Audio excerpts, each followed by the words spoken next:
à tous et bienvenue sur ma chaîne. Aujourd'hui, nous recevons une invitée très spéciale parce que justement, il s'agit d'une rubrique très spéciale, le Focus Time. Alors, elle va nous parler un peu de sa vie, de ce qu'elle est, de ce qu'elle fait, de son talent, de ce qu'elle aime faire. Bref, je ne vous en dis pas plus. Accueillons Mélissa. Bonjour Mélissa. Comment tu vas? Je vais bien. Merci de m'avoir invitée. Merci d'avoir accepté cette invitation. Prenons place. D'accord. Alors, avant de commencer, j'aimerais vous dire que Mélissa, c'est un mannequin, si je ne me trompe pas. Une étudiante, une femme, comme vous pouvez le constater. Et elle a sûrement plein de rêves. Donc, je l'ai invitée aujourd'hui pour qu'elle nous parle un peu de sa passion, qu'elle nous parle de ce qu'elle aime faire dans la vie et comment est-ce qu'elle gère ses défis aujourd'hui. Donc, Mélissa, une fois de plus, bienvenue encore. Je voudrais commencer par te demander, en fait, c'est qui Mélissa? Est-ce que tu peux nous parler un peu vite fait de toi? Mélissa, c'est Mélissa Tezanou, complètement dit. Je suis originaire de l'Ouest Cameroun, Djang plus précisément, et je fais un coucou à mes frères, mes sœurs. Ils sont nombreux. Voilà, donc j'ai grandi là-bas et puis je suis allée juste faire mes cours de langue quand il fallait venir en Allemagne. D'accord, voilà. Ok. Mélissa, elle est donc passionnée de photos, de voyages, mais précisément en fait de tout ce qui touche à l'image, à la mode. Voilà. D'accord. Ok. Le mannequinat, c'est quoi pour toi? Et à quel moment... Bon, commençons déjà par ça. C'est quoi le mannequinat pour toi? Pour moi, le mannequinat, le terme que j'aime utiliser, en fait, c'est modèle. Parce que, comme le nom l'indique, modèle, tu veux montrer ou présenter... tu veux être un modèle, en fait, pour d'autres. Ouais. Tu veux inspirer ceux qui te regardent, précisément. Et voilà, en bien, bien sûr. Tout à fait. Donc, ce qui me plaît, c'est que j'ai l'occasion, en fait, de montrer aux personnes qui, généralement, sont peut-être qui sont déprimées ou des personnes qui ne savent pas où ils en ont. Peut-être que, voilà, ils ont besoin de quelqu'un. Un peu de peps. Voilà, donc, voilà, ce qui me plaît, c'est que j'ai l'occasion, en fait, de me présenter, d'être un soutien pour ces personnes-là. Ok, d'accord. À quel moment, donc, as-tu décidé de vouloir faire dans ça, donc, dans le modèle photo, image, tout ça? À quel moment est-ce que ça te frappe, en fait? Je vais dire qu'il n'y a pas un moment précis. J'ai grandi dans un collège catholique. D'accord. Et je suis aussi issue d'une famille catholique, donc c'est des choses qui étaient... T'étais pas vraiment prédisposée à ça, en fait. Certes, dans mon collège, il y avait des Miss Master, il y avait des kermesses et tout ça. Donc, il y avait des personnes qui avaient l'occasion vraiment de faire ça, de faire des défilés de mode et tout. Donc, je suis arrivée en quatrième. Et c'est en quatrième que j'ai eu ce petit déclic là. Bon, voilà pourquoi je fais pas ça. Parce que j'étais toujours école, maison. Mais quelque part, j'étais un peu rebelle. Donc, je voyais des filles qui faisaient ça depuis la sixième. Et puis, je me disais, ça m'intéresse quand même. Ah, d'accord. Donc, en quatrième, j'ai décidé de faire ça avec la complicité de ma grande sœur. Mes parents n'étaient pas au courant. Ok. Nous avons fait ça en quatrième. Et puis, l'année d'après, j'ai commencé à représenter mon collège. Mais quand tu dis nous avons fait ça, qu'est-ce que tu as fait concrètement en quatrième, comme ton premier pas, ton défilé de mode. Ah, d'accord. Un défilé, un concours Miss Master. J'étais toute petite, j'ai eu la position je crois, j'étais deuxième dauphine. Waouh, quand même. Voilà, j'étais deuxième dauphine. Et puis l'année d'après, j'ai pris goût en fait. Oui. C'est ça, avec vraiment comme la complicité de ma grande soeur qui m'a aidé à arranger mes affaires, à savoir qu'elle habille pas, c'était ma styliste à l'époque et tout. Ouais. Donc c'est comme ça que l'année d'après, j'ai décidé de refaire. Et puis le collège aussi avec les étudiants et tout, tout le monde a été d'accord pour que je décide, ou du moins à m'envoyer pour représenter en fait le collège jusqu'en terminale. Ok, et depuis la quatrième, tu as continué à faire ça, les concours, représenter ton collège et tout. Et tu avais voilà, ça se passait plutôt bien, tu aimais ça, tu prenais goût. Oui, et tout. J'ai plus pu arrêter en fait. Et à quel moment est-ce que tes parents, ils ont su?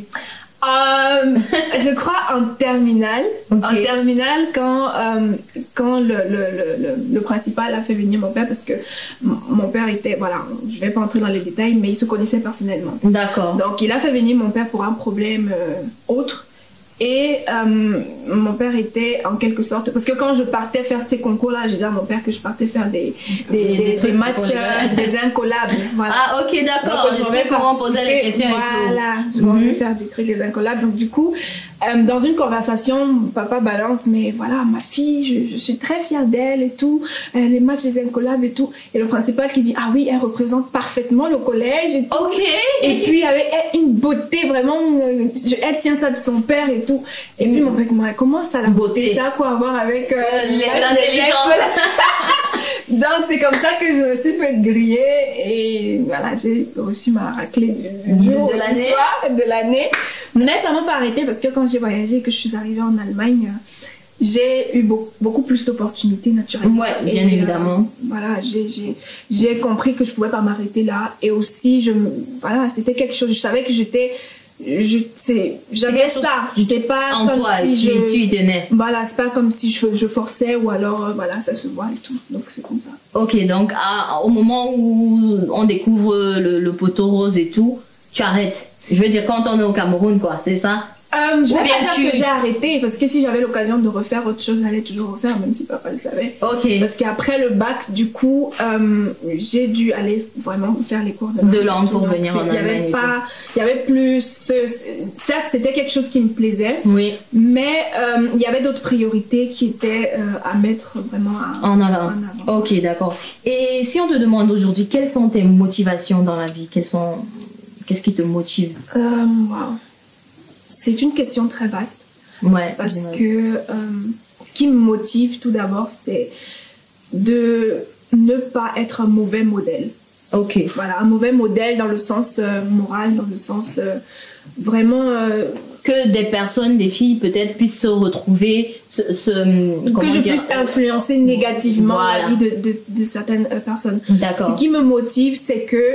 Ou ce qui me plairait, c'est de rencontrer quelqu'un ou de me rendre compte que j'apporte une certaine positivité dans la vie de quelqu'un. Oui. Voilà, que ce soit moralement, physiquement, financièrement ou dans quelque domaine que ce soit en fait. C'est ça qui me motive. Et surtout vraiment de ne pas décevoir les personnes qui tiennent à toi. Voilà, d'accord, c'est très beau. Donc, on va revenir sur la famille et je vais te demander comment est-ce que tu as fait pour convaincre ta famille, parce que à l'heure actuelle où on parle, on va dire que tu es un peu plus reconnue dans ça qu'il y a 6 ans. Ça se sait, c'est clair pour tout le monde. Comment est-ce que tu as fait pour les convaincre? Est-ce qu'ils te soutiennent et quels sont les défis auxquels tu fais face actuellement concernant ta famille?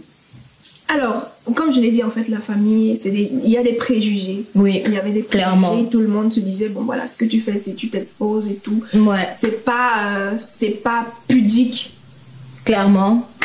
Donc, quand je suis arrivée en Allemagne et que j'ai décidé de continuer dans cette lancée-là, j'ai eu ma grande soeur, par exemple, elle n'acceptait pas. Elle voulait vraiment rien entendre de ça.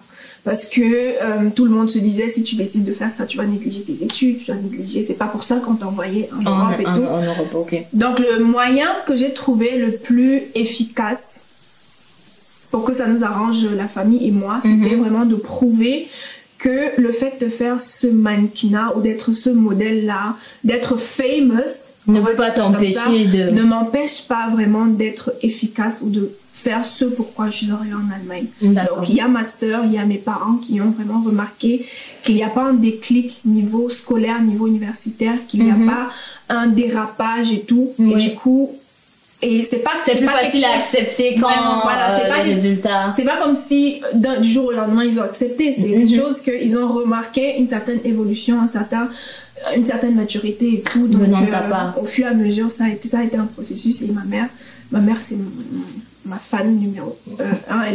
Je l'invite dans mes concours quand je veux, et puis elle me supporte.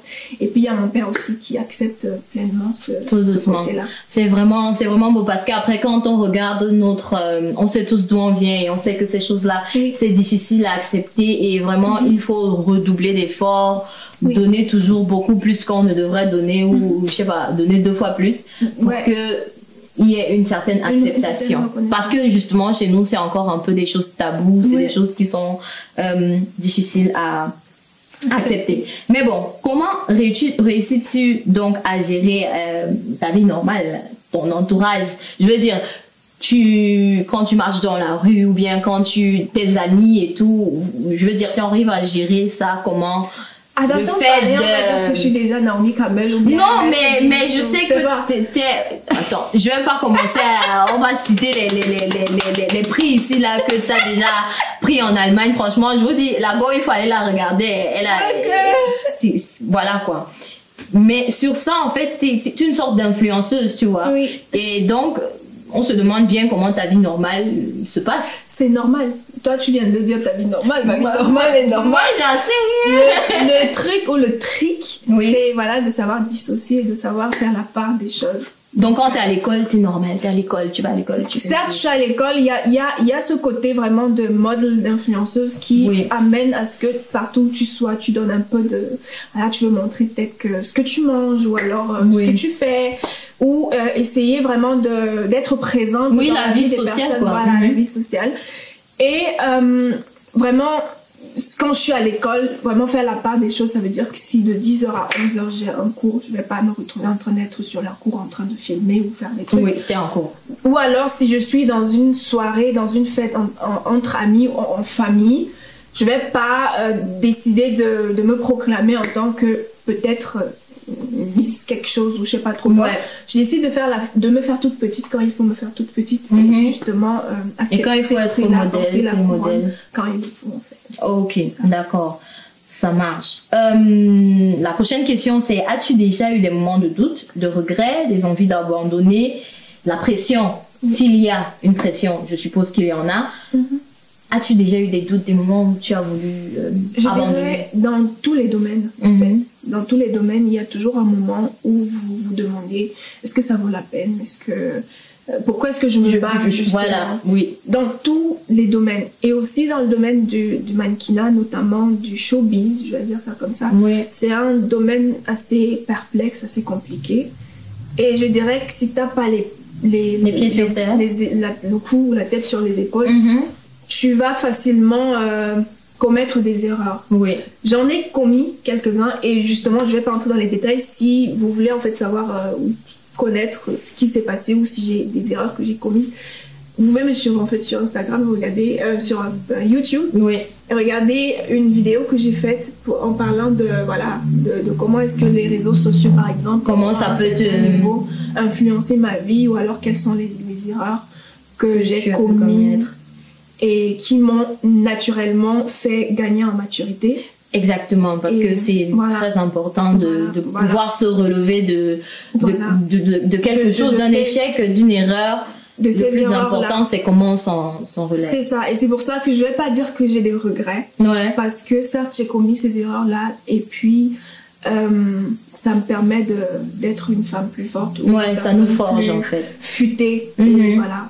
Et puis tu es aussi averti, je suppose. Forcément, tu vas plus rentrer dans les mêmes trucs. C'est clair. Et tu pourras facilement conseiller aussi quelqu'un qui vient derrière. Voilà. Ok. On va avoir une petite question coquine, bien évidemment. Côté amour, côté couple, partenaire et tout ça. Comment est-ce que tu gères le côté influenceur? Mais ne tourne pas la tête. Comment est-ce que tu gères le côté influenceuse et le couple ou bien le partenaire? Il n'y a pas des jalousies? Même par rapport au mannequinat, est-ce que c'est évident? Voilà quoi. Est-ce qu'on peut parler de ça en privé? Non, on peut pas. On est sur les LPDDT. On peut pas couper la caméra. Est-ce que ça, c'est... Je m'attendais pas de ça. Je suis désolée, mais franchement, va falloir que tu me répondes. Question jalousie. Dans tous les couples, il y a des jalousies. Que ce soit famous ou pas. Oui. Mais j'ai la chance, en fait, d'avoir un partenaire qui me comprend. Un partenaire qui me soutient, surtout. Indépendamment du fait que ce soit dans le mannequinat ou quoi que ce soit, il soutient juste les projets. Oui. Parce que il prend ce que je veux, il me respecte et tout. Donc, je crois que c'est le plus important. Parce que, voilà, il n'y a pas de jalousie dans le sens de... non, dans le sens de... la vérité. Lui, je vais pas citer des noms, mais le truc, c'est que... voilà, c'est aussi quelqu'un qui est dans le showbiz. C'est aussi quelqu'un qui est dans ce domaine-là et qui sait exactement comment ça se passe. Lui-même, il est en train d'être voilà, en train d'avoir une certaine renommée. Ah, donc, d'accord. c'est des choses Donc finalement, il te comprend beaucoup plus facilement que quelqu'un qui n'a aucune idée de ce qui se passe là-dedans. Voilà, c'est un peu ça. Donc on se comprend. Ouais. Certes, voilà, c'est plus. Bah du coup, à tes événements, quand tu vas pour des concours et tout ça, il va t'accompagner, il va être là, il va être présent, ou alors c'est plus dans la mesure du possible, oui. Ah, d'accord. Donc c'est vraiment un couple à la... Bon, voilà, vu qu'on y est, que tu as insisté, bah, je vais pas citer de nom, pas dans ce débat, mais voilà, je vous invite juste à me suivre parce que c'est un artiste, c'est un rappeur qui est vraiment une étoile montante. Je sais pas parce que c'est pas parce qu'on en sent que je suis oui, c'est ça. Nous, on veut écouter nous-mêmes et puis on va juger par nous-mêmes. Ne nous embrouille pas. Mais bon, il faut juste me suivre pour savoir. D'accord. De toutes les façons, je vous mettrai en barre d'infos les liens pour la suivre, son YouTube, Instagram et tout ce qui va avec. Donc, on continue vite fait l'interview. Quels sont donc tes projets sur le long terme? Tes objectifs, en fait? J'en ai. J'imagine, parce que si tu n'en as pas, je vais rigoler. Bon, il faut être précise, personnellement.